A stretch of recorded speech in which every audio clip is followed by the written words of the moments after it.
आज कल्याण पूर्वेतील चिकनीपाडा परिसरात सप्तशृंगी इमारतीत घडलेली दुर्घटना मनसुन्न करणारी आहे।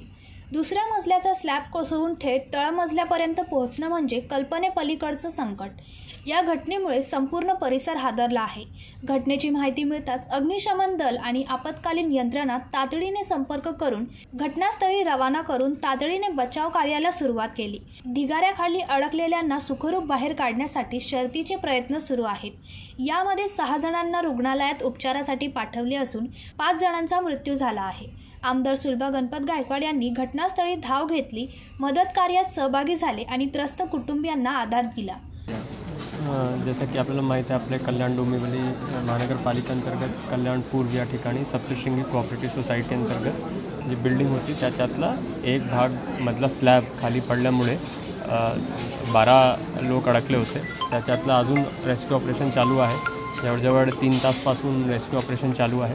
त्याच्यामध्ये महानगरपालिकाची सगळी टीम, लोकल प्रशासनची टीम, महसूल प्रशासन, आरोग्य प्रशासन, माननीय आमदार गायकवाड मॅडम, इतर लोकप्रतिनिधी, सर्व नागरिकही इथे उपस्थित आहेत, त्यांच्या सहकार्य लाभत आहेत। सिव्हिल डिफेन्सची ही टीम आपल्यासोबत आहे। विशेष करून TDRF Thane disaster response force यांची एक विशेष तुकडी इथे येऊन आपली मदत करत आहे।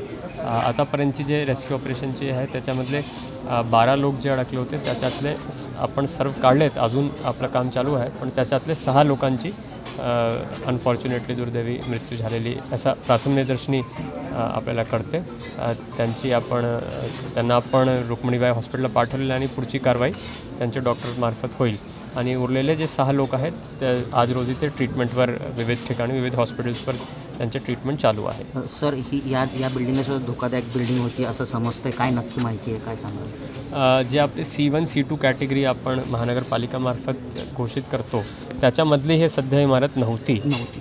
पण तरी आपण मागे प्री मॉन्सून ॲक्टिव्हिटी म्हणून आवाहन केला होता की प्रत्येकाने त्यांचं स्ट्रक्चरल ऑडिट करून घ्यावं, म्हणून तसे यांना आपण एक हे केलं होतं, कळवलं होतं की स्ट्रक्चरल ऑडिट करणं गरजेचं राहील। मात्र जे प्रथम निदर्शनी माहिती असं कळतं की आतल्या स्लॅबच्या काही डागडुजी आणि ते चालू होतं आणि चालू असताना हे घटना घडली असं कळतं। Thank you sir.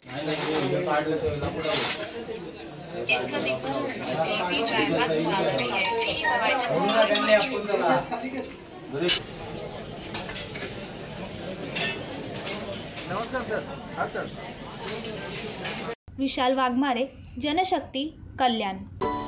अरे, तुम्ही अजून आमच्या चॅनलला सबस्क्राईब नाही केलं तर लगेच जनशक्ती चॅनलला सबस्क्राईब करा आणि बेल आयकॉनवर क्लिक करा आणि रहा अपडेट।